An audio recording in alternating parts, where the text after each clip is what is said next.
computer. Okay, there we are.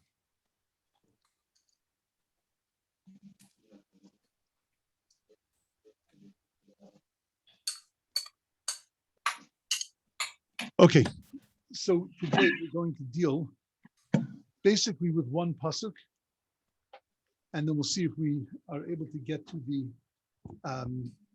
the sikum of the introduction, which itself is it's a very, very important and powerful thing. Okay, so basically what we've spoken about is we've spoken about in the last 2 days is Pesukim Daled and Hey, and Pesukim Daled and Hey is the what this Gimel and Daled, excuse me, Daled, is what the purpose of the book is. The purpose of is Daled and Hey Laseis Lipsoyim Arma Lenar Das Umirma, and then Yishma Chacham V'Yosef Lekach V'Novon Tachbulos Yikna. Yesterday we had a very elaborate chart and explained really what was going on there. So to sort of summarize that, what we understand is that there are 3 words that are used of how to assimilate this knowledge. One is laseis, one is yishma, and one is yikna.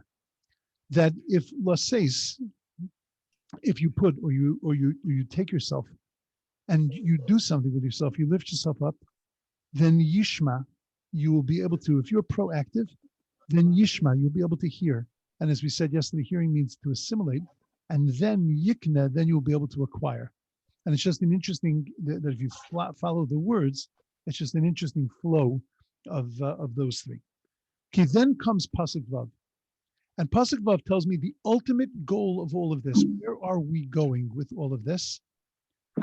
And Pasuk Vav says that the ultimate goal of all of this is Lahavin Mashal Umelitza, to understand Mashal, example, proverb, Umelitza, and epigram, great English translation, no idea what that means.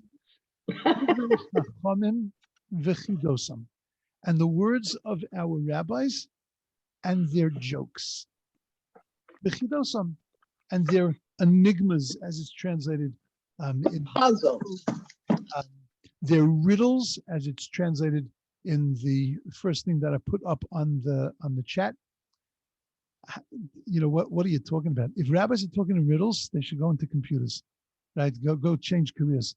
If you're talking to people who are listening to, they're not understanding, and they need like a little commentary sheet to explain what you're saying, so then there's a problem. A contemporary rabbi, not the old days rabbis, they spoke in a certain language. We don't have that language anymore, so we need commentaries on commentaries. But if when a rabbi today is talking to his congregation, the congregation is saying, I wonder what he meant, then you know what? You should probably get another job. That's not an advantage. It's not like a great thing. So why is Mishlei saying to understand the rabbis and to divrei chachamim v'chidosam and their enigmas? What does it mean? Their enigmas, their jokes. Okay, so let's get stuck into this. Lahavin mashal umelitza. So there are different pshatim, there are different explanations of this. The first being that the mashal is the message itself. You know, remember I spoke to you a few weeks ago about fish, a story from Rabbi that he was swimming in the ocean and he was in Gullus, and then he saw the back of a fish, saw an island. He swam to the island, and then he found solace, he found peace on the island, and there he built a fire and they started to warm up, and they found berries and they were having something to eat. And as soon as they started to feel comfortable, the island pitched, threw them back into the ocean, and they realized they were on nothing more than the back of a fish. Now, what's the message of that story? So according to many commentaries, the message of that story is that that's Jewish history.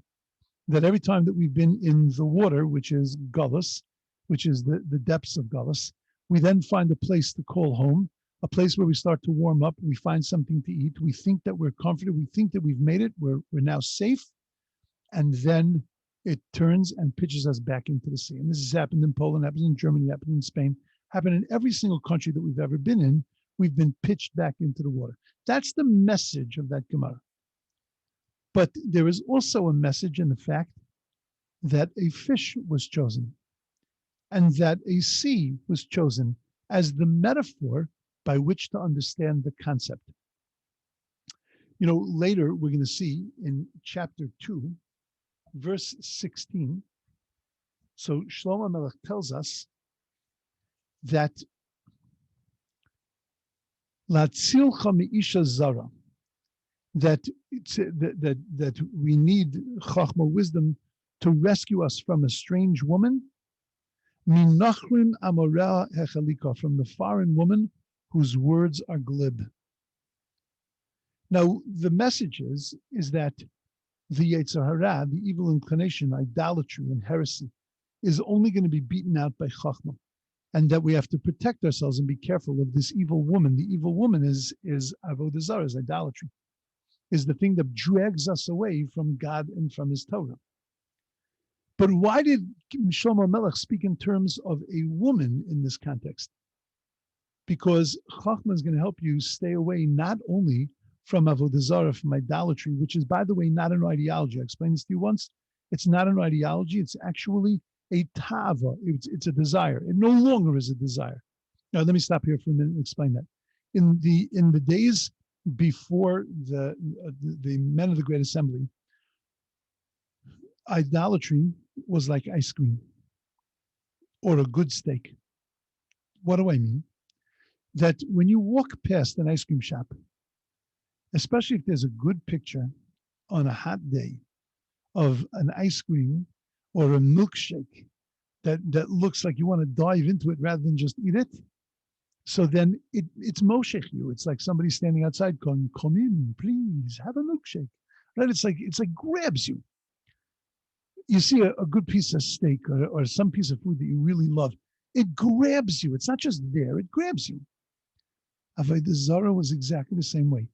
People had taivas for Avodah Zarah. They had desires for Avodah Zarah. And they ended up being drawn after the idolatry. Well, it happened that the men of the Great Assembly, they prayed to God and asked God to please protect them from this Avodah Zarah, from this tava, this desire of Avodah Zarah.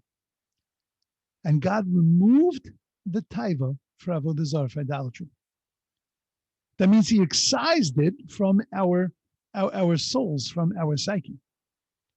And that means if a person is idolatrous today, if a person bows down and prays two things, that is a conscious decision. It is not a taiva. That is a rebellious decision. He can't say, look, I couldn't control myself. Yes, you could, because it was a intellectual decision you made to go and to worship something other than God, to get the responsibility of worshiping God off your shoulders. Well, we thought that this was an amazing idea. This is an amazing Gemara, by the way. And we turned to God and we said to God, well, God, if you can do that, can you take away the Yetzer Hara, the evil inclination, for sexuality? Because that also is a tava. It also is a draw. And God said, this one's a little dangerous. Let's take it out for a test spin. I'll give you a couple of days. You'll try it out without the Yetzer Hara, and you'll see if you like life. So the Gemara says, for 3 days, God took away our desire for sexual deviance and even for sexuality. He took it away completely. And the Gemara says that after 3 days, you couldn't find an egg in the marketplace. Now, everybody thinks what the Gemara was saying is because eggs are born of sexual reproduction, and therefore you couldn't find an egg in the marketplace. It's actually not true. Eggs are not born only of sexual reproduction. They are born of asexual reproduction. They can be produced through asexual reproduction. So what does that have to do with the fact that God took away the Yetzer Hara, the taiva for sexuality? Because what is the real taiva for sexuality? Ultimately, it is tied into the taiva of creativity, to the ability, to the desire, the need to be creative.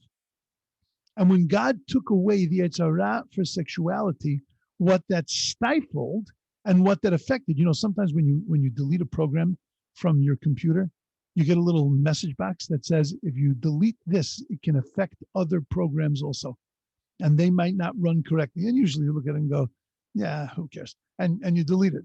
Well, it wasn't quite that way because it did affect major things and it affected creativity. There was no creativity left in the world. They couldn't find an egg in the marketplace. And they said to God, it's too dangerous to take it away. But they did get out of God that he would take away at least the taiva for incest and for that kind of prohibited sexuality. And again, when somebody's involved in that, they can't say that it's because of a sexual desire. There is something else going on. When a person desires their mother, or when a person desires their child or their sibling, it is not about sexuality. It's about other issues, because that with taiva, that desire, was taken away from us. Okay. So this desire for idolatry, why did we use the mushal? Why did King Solomon use the vehicle of a woman for that? Because we can understand that in those terms. When we talk about a taiva for idolatry, it's very difficult for us to understand, especially nowadays when we don't have a taiva for idolatry. But we can understand a taiva for women, a taiva for sexuality. That we can understand. And that's why Shlomo Melech spoke in those terms. Because that's something that we can fathom, we can understand, relate to.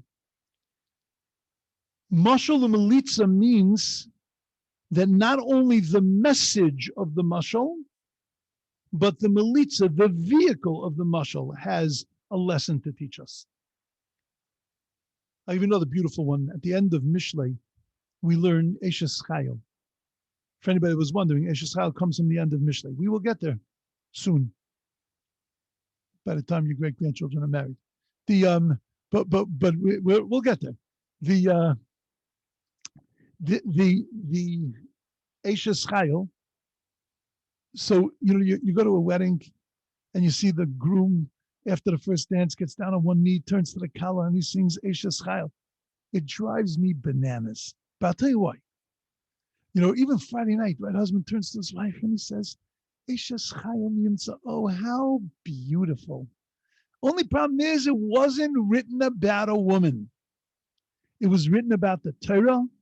It was written about Klal Yisrael. It was written about the Shechina, the divine presence. But the neshama, those are all the different opinions in the commentaries, but it wasn't written about a woman. So if you look at it in the terms of Klal Yisrael, in terms of Torah, what it's talking about is it's talking about the depths and the beauty of Torah. But why did it talk about Eshes Chayil Miyimtza? Why did it talk about a woman of valor? Why did it talk about a woman in terms of a female? Because that's the greatest praise that you can give a woman, by using her as the vehicle, as the melitza, as the metaphor, in order to be able to praise Hashem and to be able to praise the Jewish people, to be able to praise the Torah. That is the greatest praise for her. And therefore, it's not just the mashal that has something to teach me about Mesiras Nefesh, about chinuch, about pushing yourself beyond your border boundaries, which is what the whole thing is really about recognizing your responsibility and pushing way past your responsibility. But it's using a woman because those are her greatest qualities, and that in itself is her greatest praise, that she was used as the vehicle in order to be able to praise Hashem. And therefore, we have something to learn not only from the mashal, but we have something to learn from the melitza. Beautiful. That's what mashal and melitza means, according to some commentaries. But I'll tell you, the Vilna Gaon has another way of looking at it. The Gra says,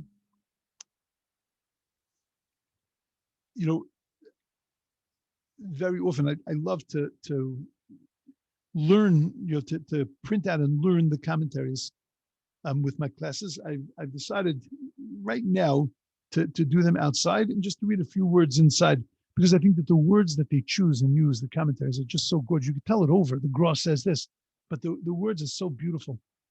The Gra says, what does it mean, lahavin mashal, to understand the mashal? He says, the mashal is the Torah shebechsav. The mashal is the written Torah. And it's given the name mashal because a mashal is always understood. When you tell over a mashal, I give you an example. That's like what Shoshana says, my stories. My stories, I tell my stories only because they drive points home. I don't tell stories just because I want to share. It's not a therapy session for me. Right? The reason that I tell my stories is because they're mishalim. They speak to the issue that we're talking about. Or, for example, you know what that means? Like when I say things like that, those are stories and examples that clarify the thing that we're saying. Torah shebechsav is like a mashal in the sense that it's clear. You get it. Because the mashal is tamid move on. It's always understood. However, it's only a malbush. It is only an outer covering for what's really inside. And divrei Torah, the words of Torah shebechsav, are really only a covering for what's really inside them. And that is the divrei chachamim, the second half of this pasuk, which are, and that is, the melitza, because the melitza is like the Torah sheba'al peh. It's like the oral Torah. The oral Torah is the heart of the Torah. It's the essence of the Torah. When God said to Moshe, Uchtavtam al mezuzot beitecha uvisha'arecha, when it says that you should write them on the doorposts of your home, what are you writing? Why are you writing it? What are you writing it on? On the doorposts? Didn't your mother ever tell you not to draw on the walls? What are you writing? If you read it from the Torah, what are you going to have if you read it from the Torah? Uchtavtam al mezuzot beitecha uvisharecha. What you're going to have is what's a mezuzah? Oh, please don't tell me there's a little box made by Agam that costs a lot of money with a scroll inside that costs less. That's not a mezuzah. What's the mezuzah? It's a doorpost. Uchtavtam al mezuzot beitecha, the doorpost of your home. Now, because the mitzvah was put on the doorpost, and we call the mitzvah of mezuzah, the mitzvah of the doorpost. And we call the thing a mezuzah, but in essence, a mezuzah is a doorpost. But it doesn't say one doorpost, it says mezuzot beitecha, the doorposts of your home. So really what you should do, uchtavtam, what does it mean in English? And you should write them. So you should take the word them, put it on two stickies, put one on the right side, one on the left side, and you fulfill the mitzvah of mezuzah, because it said you shall write them on your doorposts. Okay, but God didn't leave it that way with Moshe because he knew we'd never get that. But that's the outer trapping. But then God told Moshe, told Moshe, don't write this down. Teach this orally. But this is what you need to know here. It means that it has to be written by a scribe on a scroll. It has to be written this way, the Shema and the Ahavta and V'hayim Shamoa. It all has to be written. Everything has to be covered by parchment. You can't have any letters that touch each other. Blah, blah, blah, blah, blah. All the halachas. That's the Torah sheba'al peh. That's the oral Torah. That's the life of the Torah. The other is the shell, is the outer portion. You have a mashal, which is the actual vehicle, the actual thing itself, and then you have the melitza, the life to it, where it goes, what it really means, where it's directing us. That's the way the Gra understands mashal and melitza. That's stunning, mamish is stunning, like Torah shebechsav and Torah sheba'al peh. By the way, you know that Torah shebechsav and Torah sheba'al peh really is a marriage. It really has to do with the relationship between men and women. A woman is Torah shebechsav. A man is Torah sheba'al peh. A woman lays down all the foundations. What goes on in the house, what the direction of the house is going to take, that is the woman. That's the Torah shebechsav. And then the parameters, the rules, the edges, that's the domain of the man. That's Torah sheba'al peh. Now, I understand that there are families that work just the opposite. There are families where the husband's husband does nothing, and it's really Tersha B'Chsav, Tersha B'Peh, all exists in the woman. I get it. But this is the way it's meant to be. The way it's meant to be is that a woman is Tersha B'Chsav. She is the foundation of, that's what we call her Akeres Habayis. She's the foundation of the home. And the parameter setting, that's the Tersha B'Peh, that's the man. This axis, this relationship between Tersha B'Chsav, Tersha B'Peh, is used very often in understanding things on the inside and things on the outside. Tersha B'Chsav is actually on the outside. And Tersha B'al Peh, the oral Torah, that's the heart of the Torah, that's on the inside. Okay. Beautiful.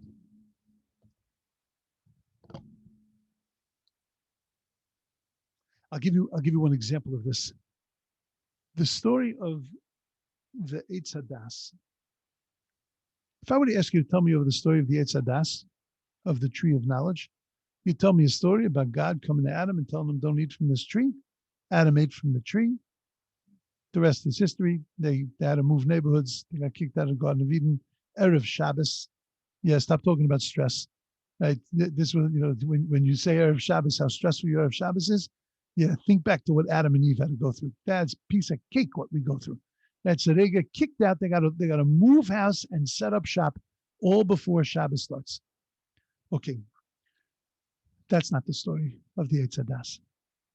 The story of the Eitz Hadas is the story of serving God, and on what level are you going to serve God? Are you going to serve God where your challenges are minimal, or do you want to be in a place where you're going to serve God where you have great challenges and your ability to be able to grow is going to be enormous? A person takes a job and they're doing well in the job, but they say it's a dead end job. And there's not much room for advancement. I came in, pretty important, and I'm going to go out just as important. There's no, moving up the ladder. There's no moving up the ladder. But you got a job where you start on the bottom in a much worse place, but you see that the potential is so incredible. You could grow into that job, and you could grow and really excel. That's a great job. God put us in a world where there wasn't much room for advancement. To get to 100 was one step. Don't eat from the tree. We had no other obligations. Don't eat from the tree. So the first time there was a temptation, and we would have said, okay, let me remember that rule again. What was that? Number one, rule number one. Oh yeah, don't eat from the tree. And as long as we remembered that and didn't eat from the tree, that's it. Game over. That would have been Olam Haba. I hope we all know this. That in Gan Eden, there was no death brought into the world. Adam wasn't supposed to die. But the reason he wasn't supposed to die because he wasn't an angel, he was a human being. But there was no death needed because the game was going to be over as soon as he made the right decision. And therefore, death wasn't part of that. Only after he made the wrong decision, that's when death needed to come into the world so the body and soul could be separated from each other, so that the body could be cleansed, the soul could be cleansed, the body goes back to where it came from, the soul is cleansed, and then is rejuvenated back inside of a perfect body, where the body now can do its job, where it serves the soul, and that's Techiyas HaMesim, the resurrection of the dead. But that was only activated and only became necessary because Adam ate from the Eitz Hadas. Why did Adam eat from the Eitz Hadas? Because Adam wanted a job where there was great potential for advancement. Adam wanted a bigger challenge. See, what was the challenge in the Garden of Eden was the snake. What was the snake? Snake was a character that walked on legs that was on the outside of Adam. It's not a hard thing to decide when you see a bottle that says on it, drink this and die. And you see another bottle that says, this will give you life. Which one are you going to choose? It's a no-brainer because it's very clear. This is truth, this is falsehood, this is good, this is bad. But when those are mixed in, when you have a bottle that says a bottle of Coke, which looks like it's going to quench your thirst, in the meantime, it's going to rat your teeth and bore holes in your stomach. So when you see that, but it looks like it's a bottle of Coke. Coke gives life, whatever it is, it's great. There's nothing wrong with it. So when it's all mixed in together, that's when it becomes very, very difficult to separate them. But when you separate them, you are a giant. When you can look at it and say it's part of me, it's good. There's a good part of it, but I'm going to not take part in the good part. I'm only going to take part. In the bad part, I'm only going to take part in the good part. And you're able to separate and excise the one from the other. Then you are a spiritual genius, and you have advanced yourself. And that's the challenge that Adam wanted. Well, that's a problem because God didn't want him to have that challenge. He put it in the world. He put the possibility there, but Adam was attracted to that kind of challenge. And because of that, he changed the entire world. He brought death into the world, not because he didn't kill anybody or kill anything, but because now this new matzav, this new situation required that there be death. The mashal of this story is very clear. Make good choices. But the melitza of this story is so much deeper, of understanding what we live with now, understanding why do we have these dilemmas, these moral dilemmas every day, right? If we're really conscious, if our minds are on, so then we have dilemmas. Should I do it this way? Should I do it this way? Sometimes they last a second and we're able to deal with them, but sometimes they're on our heads. We don't know, and they drag us down. We have that because that's the world we live in, because that was the change that took place in the Garden of Eden. That was the change that took place in man and in mankind. So there's a mashal. There's the story on the ksav level, on the written level, but then there's the melitza. There's the heart of the story. There's the essence of the story, which is the hidden meanings of it. You have a menorah that sits in the temple. That's the mashal. The menorah illuminates. It talks to me about illuminating my life with oral Torah, great shkayach.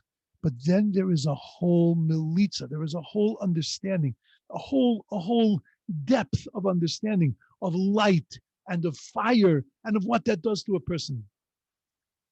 And that's what we get from this book.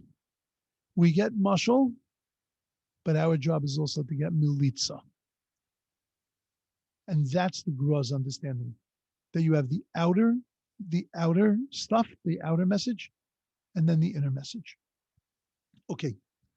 Wow, amazing. I did not get through half of what I wanted to today.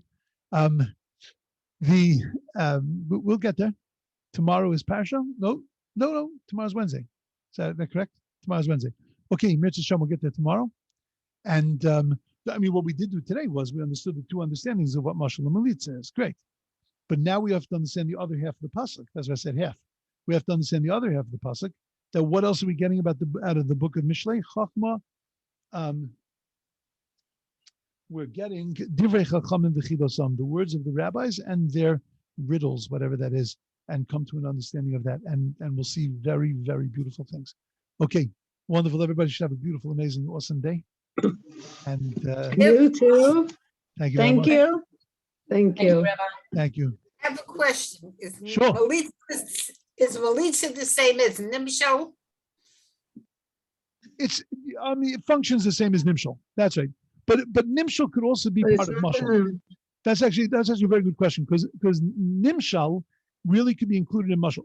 Mashal is the example. Nimshal is what is the it's interpretation. Of. But very often the nimshal that we give is really just a mashal, especially the way the Gra understands it. Right? In other words, very often it's still only dealing with the superficiality of it. You haven't gotten into the depths of it. And when you really plumb the depths, that's melitza, the way the Gra is understanding. So mashal and nimshal really are sort of one package, and then melitza is the next step. Thank you. Okay, my pleasure. Welcome, by the way. Thank you very much. Nice to meet you. Very enjoyable. Thank you. I appreciate it. Okay, everybody should have an awesome day. Stay cool. You too. Bye. Thank you. And beautiful and amazing. A beautiful and amazing day. Awesome.